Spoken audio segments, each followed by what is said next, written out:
विद्यार्थी मित्रांनो नमस्कार. गट क ची जेव्हा ऍड आलेली होती तेव्हाच आपण म्हटलेलं होतं की गट क मध्ये अजून जागा ऍड होणार.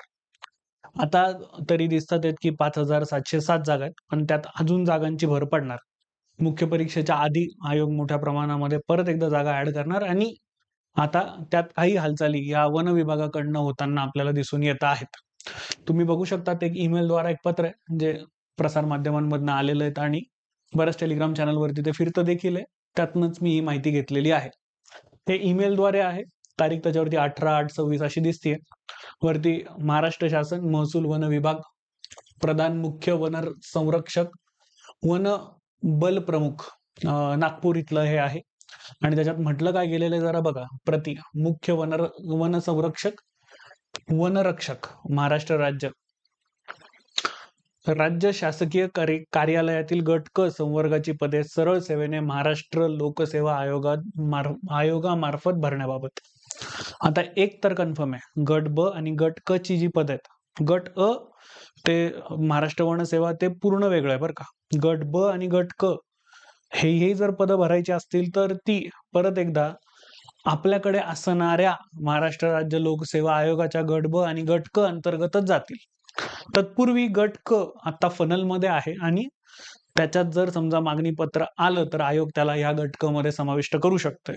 सो आत्ता आलेली ऍड सुद्धा त्याच्यात हे सुद्धा कदाचित ऍड होऊ शकतील.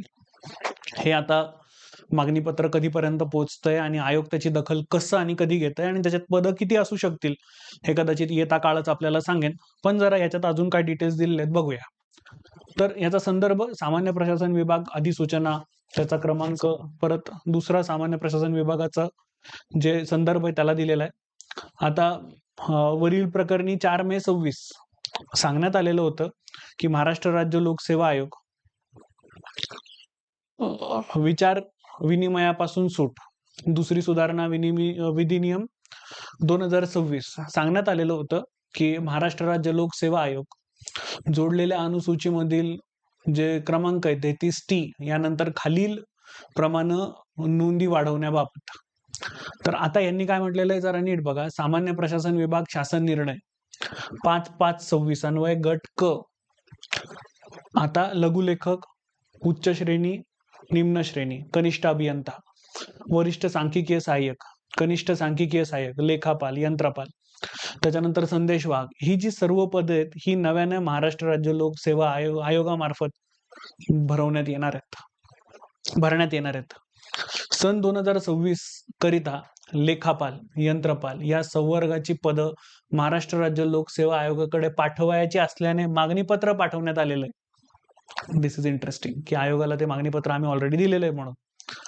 परंतु सामान्य प्रशासन विभाग गट क संवर्गातील सरळ सेवा सर्व पदं महाराष्ट्र राज्य लोकसेवाच्या अखत्यारीत गेलेली आहे. मग आता त्याकरता जे मागणीपत्र आहे ते इथे शेवटच्या ह्याच्यात काय म्हटलेलं बघा.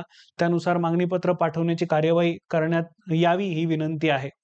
आता हे मागणीपत्र इथून दॅट इज प्रधान मुख्य सचिव वन संरक्षण यांच्याकडनं ते मागणीपत्र हे संदर्भित खात्याकडनं तिथे महाराष्ट्र राज्य लोकसेवा आयोगाला जाईल आणि मागणीपत्र पोहोचल्यानंतर आयोगाचं काम असणार आहे की मग आता त्याला गट ब ची पदं गट ब आणि गट क ची पदं गट क मध्ये ऍड करण्याबाबत.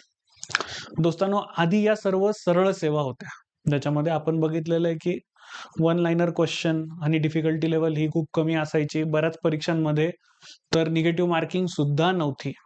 मात्र आता असं नसणार आहे. आता जर ही पदं गट क मार्फत येत असतील तर मात्र ज्या ज्या गोष्टी या महाराष्ट्र राज्य लोकसेवा आयोग त्यामार्फत घेतल्या जाणाऱ्या गट ब आणि गट क परीक्षांसाठी लागू होत्या त्या ह्या पण परीक्षांसाठी लागू असतील. नंबर 2, मग आता सर्वात महत्वाचा प्रश्न विद्यार्थ्यांसमोर असणार आहे की सर आम्हाला नव्यानं यांसाठी आता क्रम द्यावा लागेल का, प्रेफरन्सेस द्यावे लागतील का. तर आपण आधी पण बघितलेलं आहे तलाठीची जाहिरात आल्यानंतर ते काही करावं लागलेलं नव्हतं आणि जेव्हा ऍड झालं तेव्हा आयोगानं आपल्याला सांगितलं की द्या तुम्ही प्रेफरन्सेस. आता आम्ही परत एकदा विंडो ओपन करतोय. तर सेम तुम्हाला काय परत नव्यानं काही करण्याची गरज पडणार नाही. आता अजून एक मुद्दा ह्याच्यामध्ये, ज्यांनी आधी फॉर्म भरलेले नाही त्यांच्यासाठी काय. तर जर समजा असं झालं की 25 ऑक्टोबरच्या आधी हे सर्व मागणीपत्र आले आणि आयोगानं त्या रीतीनं परत एकदा जर ऍड केलं, तर मग तुम्हाला परत एकदा त्याच्यामध्ये प्रेफरन्सेस ऍड करता येऊ शकतील. एक दोन नव्यानं आता तिथे फॉर्म भरण्याची अनुमती मिळू शकते का, हे कदाचित वेळच ठरवेन. त्याबाबत मी आत्ता तरी काही बोलत नाहीये. नेक्स्ट, आता ह्याच्यातली अपॉर्च्युनिटी वाढेल का, तर 100% यस. पण परत एकदा डिफिकल्टी लेवल, टोटल आलेले 11-12 लाख फॉर्म आणि परीक्षेला बसणाऱ्या विद्यार्थ्यांची, ऍक्च्युअल विद्यार्थ्यांची संख्या, या सर्व घटकांवरनं गोष्टी डिसाईड होतील. कट ऑफ बद्दल आता मार्केटमध्ये प्रचंड चर्चा चाललेली आहे, पण कोणीच हे लक्षात घेत नाही की कट ऑफ 2 पॅरामीटर्सने ठरतात. नंबर 1, त्या दिवशी विद्यार्थी किती होते, आणि नंबर 2, त्या दिवशी पेपर हार्ड होता, इझी होता की मॉडरेट होता. आता ऑफकोर्स जर पेपर हार्ड असेल तर कट ऑफ काय खूप वरती जाणार नाहीये, मग तो कट ऑफ हा जसा जसा दरवर्षी येत होता तसाच येईल. पण जर पेपर इझी असला तर लक्षात घ्या की कट ऑफ हा वरती गेलाच आहे म्हणून समजायचं. मग जे आता सिरियस ऍस्पायरंट्स आहेत त्यांनी काय करावं, तर परत एकदा जे सिरियस ऍस्पायरंट आहेत त्यांनी खेळ परत एकदा तोच लक्षात घ्यावा की कंबाईनची परीक्षा म्हणजे 60 मिनिटात 100 प्रश्न सोडवणे. तुमची सध्याची स्थिती तीच पाहिजे. हे जागा ऍड होणार आहेत, मात्र स्पर्धा विसरता कामा नये. ती स्पर्धा आता प्रिलिम्स आणि मेन्सची आहे.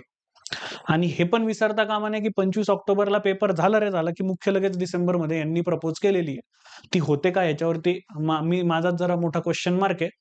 पण आपण तयार असलंच पाहिजे. वेळ हातामध्ये कमी वेळ मिळणार आहे मेन्ससाठी तरी. यात अभ्यास करत असताना प्रिलिम्सचे मी सांगतोय सगळे घटक व्यवस्थित कंप्लीट करा. डेडिकेटेडली रोज 11 ते 12 पेपर सोडवा, म्हणजे सोडवाच.